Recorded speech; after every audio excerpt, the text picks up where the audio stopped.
Hello everyone, welcome to my channel. My name is Chilton Roy and today I am going to discuss vector form of Coulomb's law. Today I am going to discuss vector form of Coulomb's law ki hoy ami hetu aji discuss korim. Last video ta ami ki saisilu je Coulomb's law hoy ki hoy na what is Coulomb's law aru hekhini ami derive koriu saisilu je Coulomb's law kene dore hoy নহয় জানো তো আজিৰ ভিডিঅ'ত আমি চাম যে vector form of কুলম্বছ লটো আমি কেনেদৰে আমি তাক হেৰি কৰিব পাৰোঁ কি হ'ব তোমাৰ vector form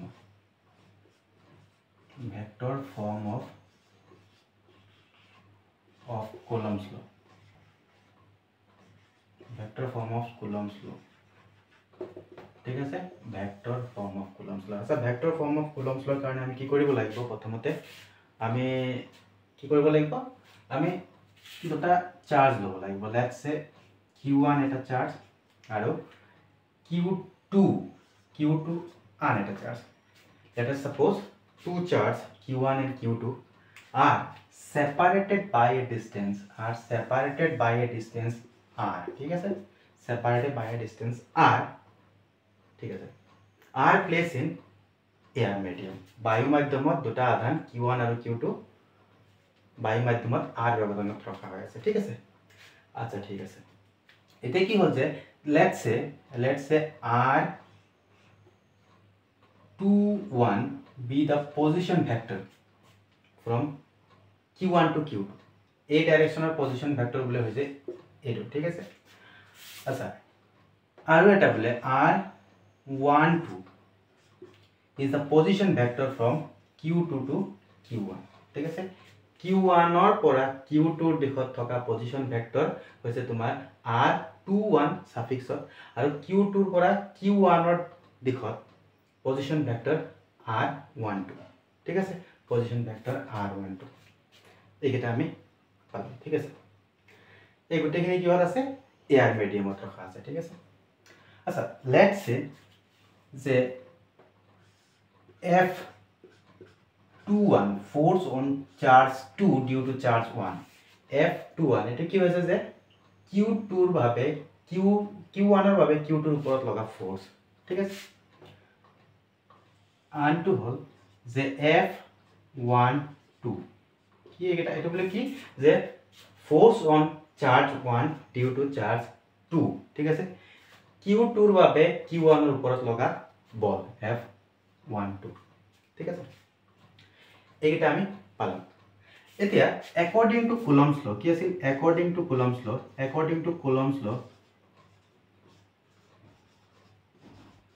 law force to কি আছিল force এটা আছিল তোমাৰ is directly proportional to কি আছিল তোমাৰ equal to k q1 q2 divided by r square ঠিক আছে r square আমি এটো পালো r square আচ্ছা r square এটা আছিল force আচ্ছা force যদি মই force 1 2 let's say force on 2 due to 1 এটো যদি মই ওলাবলৈ যাও আচ্ছা ইয়াৰ ডাইৰেকশনত পজিশন ভেক্টৰ কি আছিল r ভেক্টৰ 2 1 এটো আছিল তোমাৰ পজিশন ভেক্টৰ নহয় জানো পজিশন ভেক্টৰ এটো আমি পাইছো ঠিক আছে এটো আছিল তোমাৰ পজিশন ভেক্টৰ আচ্ছা পজিশন ভেক্টৰ হলে মই কি কলো r equation f21 is equal to k q1 q2 divided by mod of r square r21 মই ক্যাপ লগাই দিলো ইউনিট ভেক্টৰে কি কৰে আমাক ডাইৰেকশন দিয়ে নহয় জানো ডাইৰেকশন দিয়ে আমাক ইউনিট ভেক্টৰে ডাইৰেকশন দিয়ে আমি এটো পালো ঠিক আছে ইয়াৰ পিছত চোৱা this implies k q1 q2 divided by মই ইয়াক ৰিপ্লেস কৰিম চোৱা r equal to দি আছে এটো r equal to r21 আৰু r equal to r12 তাৰমানে কি আছে যে r equal to is a mod of r is equal to কি আছে r21 equal to r12 এই গোটেই কিটা কি হয় বলে ইকুয়াল হয় एक्चुअली আমি চাব পাই আছো যে এটো ইকুয়াল টু এটো ইকুয়াল টু এটো ঠিক আছে তাৰ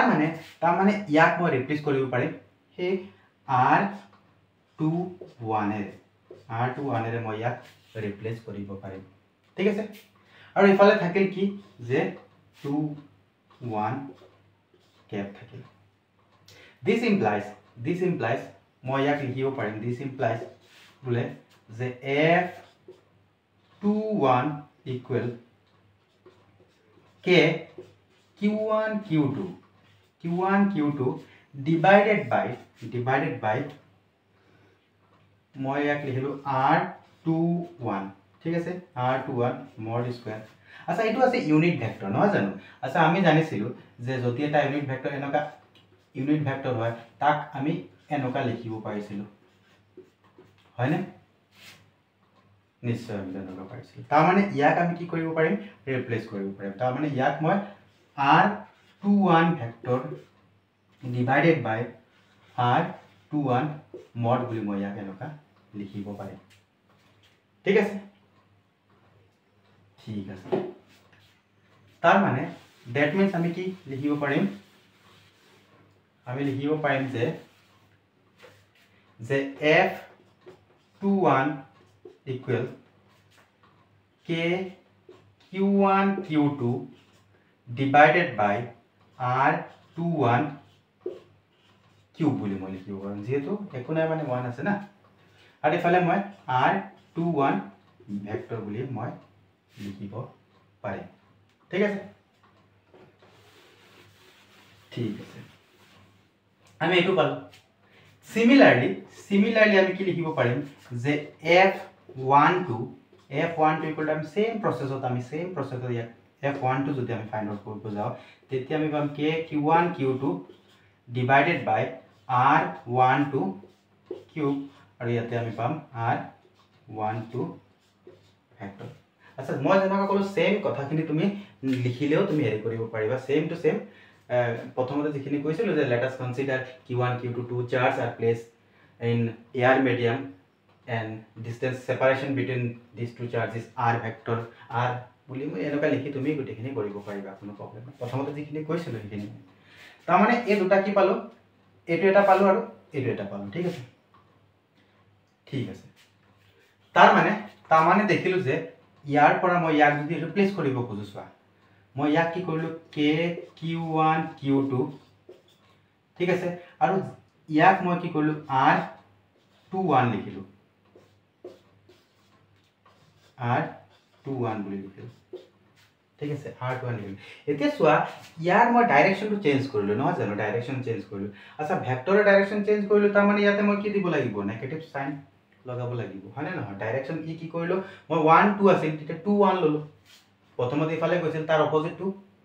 মাইনাস দিব লাগিব না ডিনোট কৰিব লাগিব এতিয়া সোয়া এই যেটো টার্ম আছে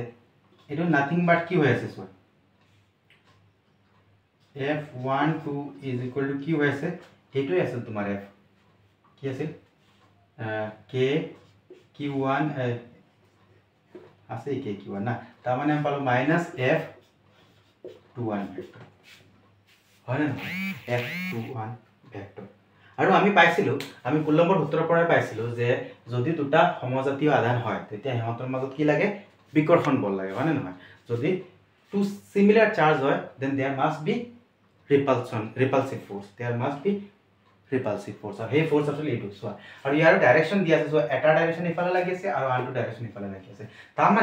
মানে ইয়াৰ পৰা চাব পালো যে f12 আৰু f21 ৰ ডাইৰেকশন কি হৈছে অপোজিট হৈ আছে এটা আনটো কি হৈ আছে অপোজিট হৈ আছে ঠিক আছে এটা আনটো অপোজিট হৈ আছে তাৰ মানে ইয়াৰ পৰা আমি গম পালো যে দুটা যে ফোৰ্স লাগে সেই ফোৰ্স দুটা কি এটা আনটো অপোজিট সো এই এক্সপ্ৰেশনটো কেতিয়াবা এক্সামত আহে প্ৰুফ কৰিবলৈ তেতিয়া আমি কি কৰিব লাগিব vector form of Coulomb's law আমি ইউজ কৰিব লাগিব ঠিক আছে আচ্ছা কেতিয়াবা এনেকা হয় যে vector ফৰ্মস of Coulomb's law 1 marks কাৰণেও লিখিবলৈ আহে ঠিক আছে আমি ইয়াক এইটো পালো না ইয়াত আছে কি f21 এটো পালো ইকুয়াল টু আমি কি পালো k q1 q2 divided by r21 cube r21 এটো তোমাৰ ভেক্টৰ ফৰ্ম অফ কি হয়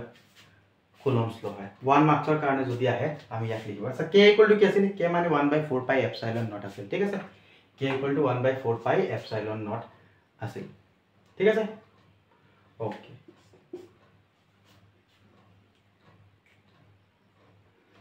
কুলম্বৰ সূত্ৰ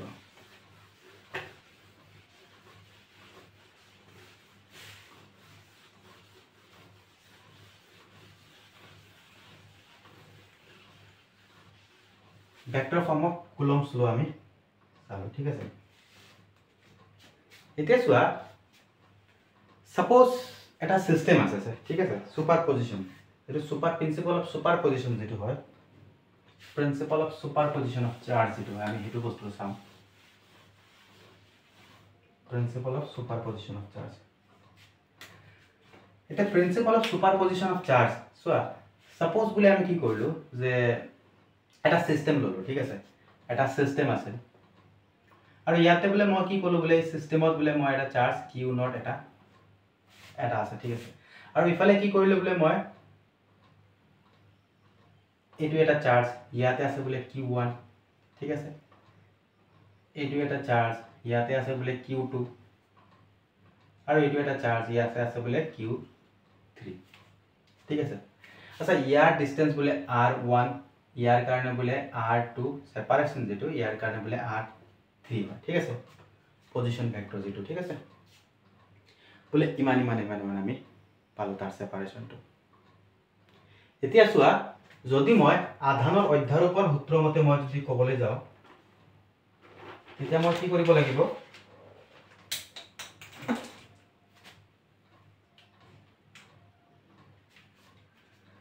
তেতিয়া মই চাব লাগিব যে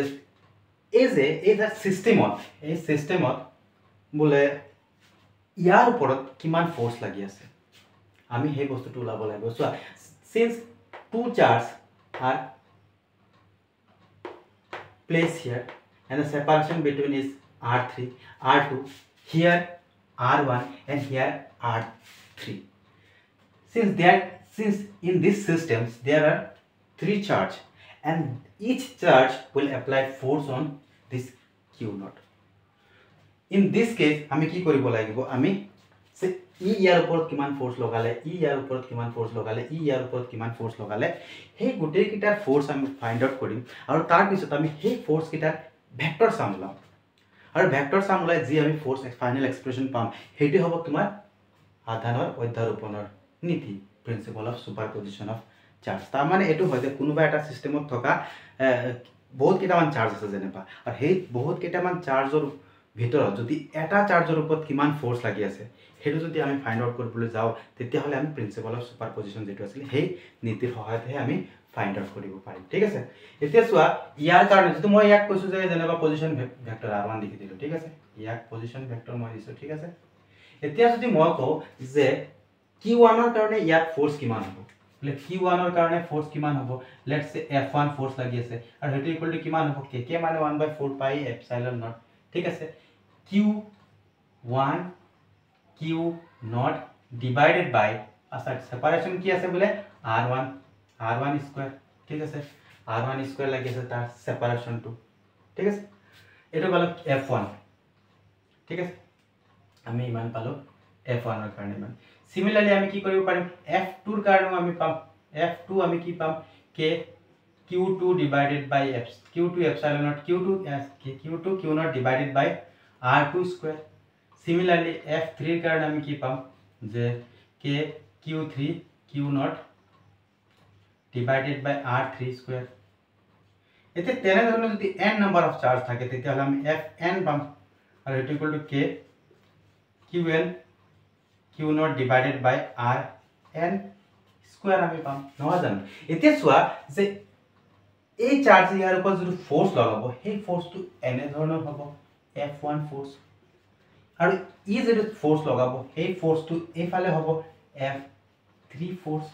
আৰু ই যদি ফোর্স লগাব সেই ফোর্সটো এফালে হ'ব কিমান f2 ঠিক আছে এই ফোর্স সো ইয়াৰ পৰা গম পাবা না যে ফোৰ্সে এনেকা লাগি আছে চোৱা আমি দুটা চাৰ্জ পালো q2 আৰু q0 যেনেবা প্ৰথমতে আমি এটো চাও q1 আৰু q0 আৰু q0 ৰ কাৰণে যেটো ফোর্স পালো সেই ফোর্সটো বলে f1 ঠিক আছে f1 আচ্ছা সো দুটা পজিটিভ চার্জ আছে এটা পজিটিভে কি কৰিব ৰিপালশন কৰিব হয় না নহয় ৰিপালশ্যন কৰিব বিকৰ্ষণ কৰিব পজিটিভে পজিটিভক কি ৰিপালছিভ ফ'ৰ্চ এপ্লাই কৰিব আৰু সেই যেটো ফ'ৰ্চ হ'ব তাৰ ডাইৰেকশ্যন এইটো হ'ব F1 হ'ব ঠিক আছে আচ্ছা পজিটিভ চাৰ্জৰ কাৰণে যেটো ইলেক্ট্ৰিক ফিল্ড লাইন হয় পজিটিভ চাৰ্জৰ কাৰণে যেটো ইলেক্ট্ৰিক ফিল্ড লাইন হয় পজিটিভ চাৰ্জৰ কাৰণে এটো পজিটিভ চাৰ্জৰ কাৰণে যেটো ইলেক্ট্ৰিক ফিল্ড লাইন হয় এইবিলাক কি হয় ডাইৰেক্টেড ৰেডিয়েলি আউটৱাৰ্ড এনেকুৱা হয় ৰেডিয়েলি আউটৱাৰ্ড হয় এটো সোয়া পজিটিভ চাৰ্জ আচ্ছা পজিটিভ চাৰ্জৰ কাৰণে আৰু এটা হয় যে পজিটিভ চাৰ্জৰ কাৰণে যেটো ফোৰ্স লাগে সেই ফোৰ্সৰ ডাইৰেকশনটো কি হয় along the direction of the electric field হয় ঠিক আছে along the direction of the electric field হয় এই চাৰ্জৰ কাৰণে যেটো ইলেক্ট্ৰিক ফিল্ড হ'ব ইয়াত ই directed away from the charge হ'ব আৰু ইয়াত যেটো এটো টেস্ট চাৰ্জ পৰীক্ষা লব্ধ আধান ইয়াত এটো এটা কি হয় পজিটিভ চাৰ্জ হয় সদায় সো ইয়াৰ কাৰণে ইলেক্ট্ৰিক ফিল্ড লাইন ডাইৰেকশন ইফালে হ'ল আচ্ছা ইলেক্ট্ৰিক ফিল্ড লাইনৰ ডাইৰেকশন যদি ইফালে হয় তাৰ মানে ই যেটো ফোর্স হ'ব ইউ ইফালে হ'ব হয় না ইউ ইফালে হ'ব আচ্ছা ইটো বহুত এটা কি হয় সৰু চাৰ্জ নহয় জানো ই এটা বহুত সৰু চাৰ্জ হৈছে ইয়াৰ কম্পাৰিজনত এটা বহুত সৰু হয় টাইনি হেৰি চাৰ্জ হয় কাৰণ এটো আমি ল্যাবত বনোৱা চাৰ্জ হয় টেস্ট চাৰ্জ হয় না নহয় এটো আমাৰ নিজৰ কনভিনিয়েন্সৰ কাৰণে আমি লগালো ঠিক আছে Q1 ৰ কাৰণে ডাইৰেক্ট ইলেক্ট্ৰিক ফিল্ড লাইনৰ ডাইৰেকশন ইফালে হ'ল ই বহুত সৰু চাৰ্জ ই বহুত ডাঙৰ চাৰ্জ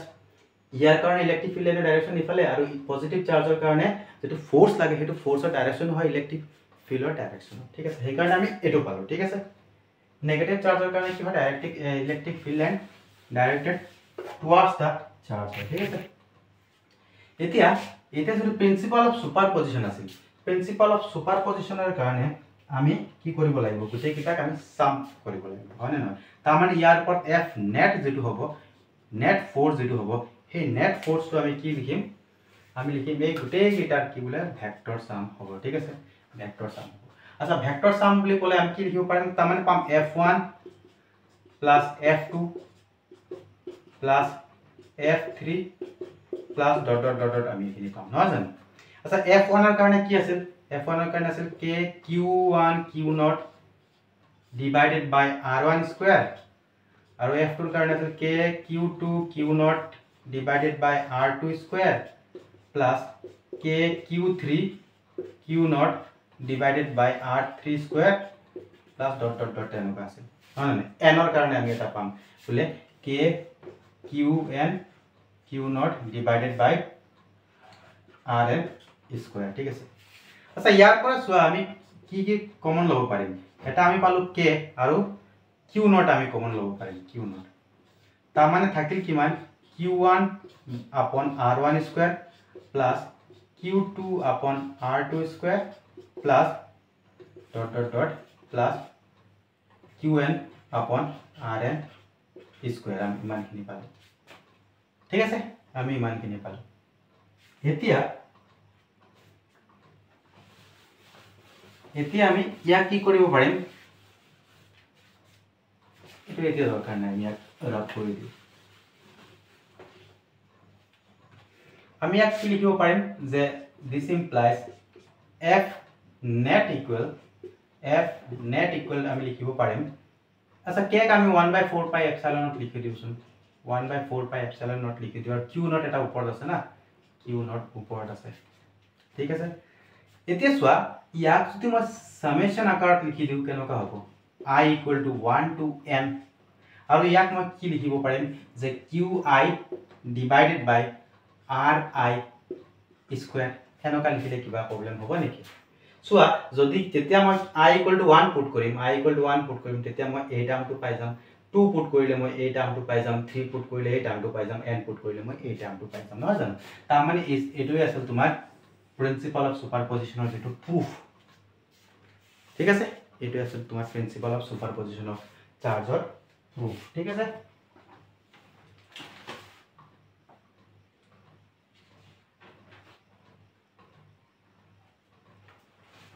ঠিক আছে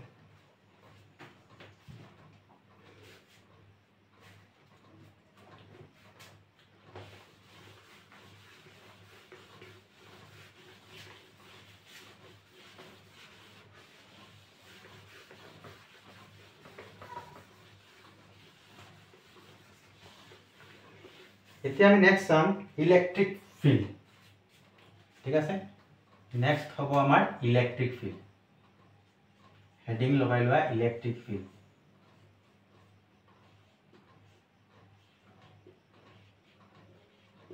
ইলেক্ট্রিক ফিল্ড বলা বস্তুটো হয় কি ঠিক আছে আমি গম পাইছিলো আমি জানিছিলো যে চার্জ কি হয় টু টাইপস অফ চার্জ হয় এটা পজিটিভ চার্জ হয় আর আনটো কি হয় নেগেটিভ চার্জ হয় ঠিক আছে পজিটিভ চার্জ হয় এটা আর আনটো হয় নেগেটিভ চার্জ এতিয়া সোয়া ইলেক্ট্রিক ফিল্ড কি হয় ইলেক্ট্রিক ফিল্ড হয় সোয়া কোনো এটা আধানৰ যিমান পৰিহলৈকে তাৰ আকৰ্ষণ বা বিকৰ্ষণ প্ৰভাৱ বিস্তাৰিত হৈ থাকে কোনো এটা চাৰ্জৰ কোনো এটা আধানৰ যিমান দূৰত্বলৈকে তাৰ যিমান পৰিসৰলৈকে বা দূৰত্বলৈকে তাৰ আকৰ্ষণ বা বিকৰ্ষণৰ প্ৰভাৱ বিস্তাৰিত হৈ থাকে সেই তাত ইলেক্ট্ৰিক ফিল্ড হয় ঠিক আছে লেটস সে এটো আছিল আমাৰ পজিটিভ চাৰ্জ ঠিক আছে পজিটিভ চাৰ্জ ঠিক আছে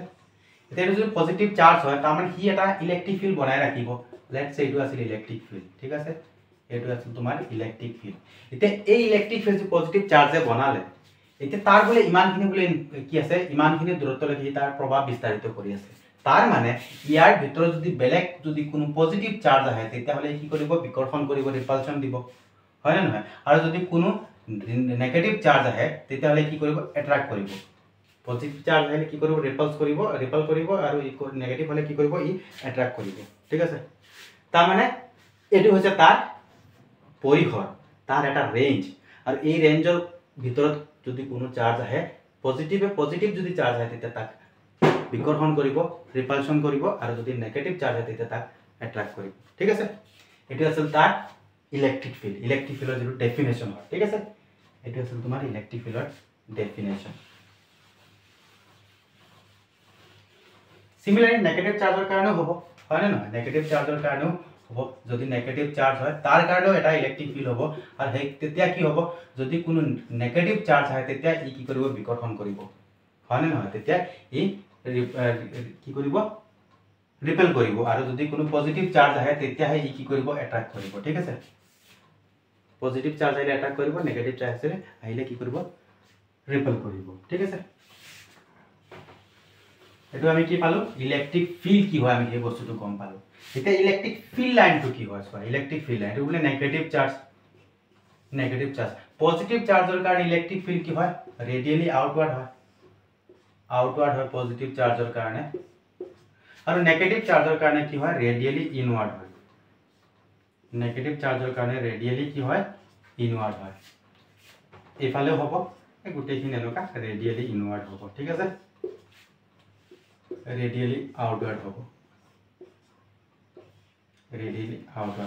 ইলেক্ট্ৰিক ফিল্ড লাইন ঠিক আছে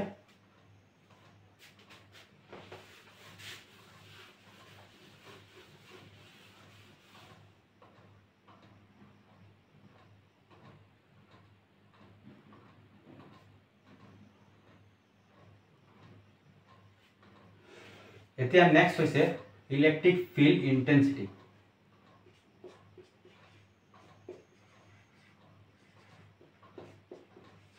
ইলেক্ট্ৰিক ফিল্ড ইন্টেন্সিটি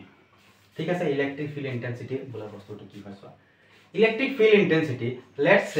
সে এটো এটা বলে কি পজিটিভ চাৰ্জ এটা আছিল আৰু এই পজিটিভ চাৰ্জে কি কৰিলে ইয়াতে এটা ইলেক্ট্ৰিক ফিল্ড বনাই ৰাখিলে ঠিক আছে ইলেক্ট্ৰিক ফিল্ড এটা বনাই ৰাখিলে পজিটিভ চাৰ্জে এতিয়া এই পজিটিভ চাৰ্জ যেটো ইলেক্ট্ৰিক ফিল্ড ইয়াতে বনাই ৰাখিলে আচ্ছা এতিয়া যদি এই ইলেক্ট্ৰিক ফিল্ডৰ ভিতৰত যদি মই আৰু এটা যদি টেস্ট চাৰ্জ যেটো এটা পজিটিভ চাৰ্জ হয় ইয়াক যদি লৈ আহো তেতিয়া হলে সো পজিটিভ আছে ই ইয়াৰ পৰা কি কৰিব বিকৰ্ষণ কৰিব হয় না ৰিপেল কৰিব তাৰ মানে ইয়াৰ পৰা এটা ফোৰ্স লগাব এতিয়া এই চাৰ্জৰ ওপৰত কিমান ফোৰ্স লাগিব এই চাৰ্জৰ ওপৰত তাৰ ওপৰত কিউ নটৰ ওপৰত কিমান ফোৰ্স লাগিব সেই ফোৰ্সটো হ'ব এট দ্যাট পইণ্টত কি হ'ব ইলেক্ট্ৰিক ফিল্ড ইন্টেন্সিটি বুজি পাইছা যে এটা ইলেক্ট্ৰিক এটা চাৰ্জে বলে কি কৰিলে এটা ইলেক্ট্ৰিক ফিল্ড ক্ৰিয়েট কৰিলে আৰু সেই ইলেক্ট্ৰিক ফিল্ডত যদি আমি ইলেক্ট্ৰিক ফিল্ডৰ যেটো ৰেঞ্জ আছে তাৰ ভিতৰত যদি আমি বেলেগ এটা পজিটিভ চাৰ্জ আনো তেতিয়া হলে তাৰ ওপৰত এটা ফোৰ্স লাগিব আৰু সেই ফোৰ্সটো কিমান হ'ব হেতু হ'ব তাৰ মানে এই এটা চাৰ্জৰ ওপৰত কিমান ফোৰ্স লাগে হেতু হ'ব সেই পইণ্টত ইলেক্ট্ৰিক ফিল্ড ইন্টেন্সিটি ঠিক আছে ইলেক্ট্ৰিক ফিল্ড ইন্টেন্সিটি আচ্ছা ইলেক্ট্ৰিক ফিল্ড ইন্টেন্সিটি যদি এটা পজিটিভ চাৰ্জ হয় তেতিয়া বলে তাৰ ইয়াতে বলে ইলেক্ট্ৰিক ফিল্ড ইন্টেন্সিটি বেছি হ'ব যিমান উচৰত হ'ব তাৰ ইলেক্ট্ৰিক ফিল্ড ইন্টেন্সিটি বেছি হ'ব আমি এইটো যে ইলেক্ট্ৰিক ফিল্ড ইন্টেন্সিটি যে ডেৰিভেশন হ'ব তাৰ পৰা আমি চাব পাম ঠিক আছে ইলেক্ট্ৰিক ফিল্ড ইন্টেন্সিটি যেটো আমি ডেৰিভেশন হ'ব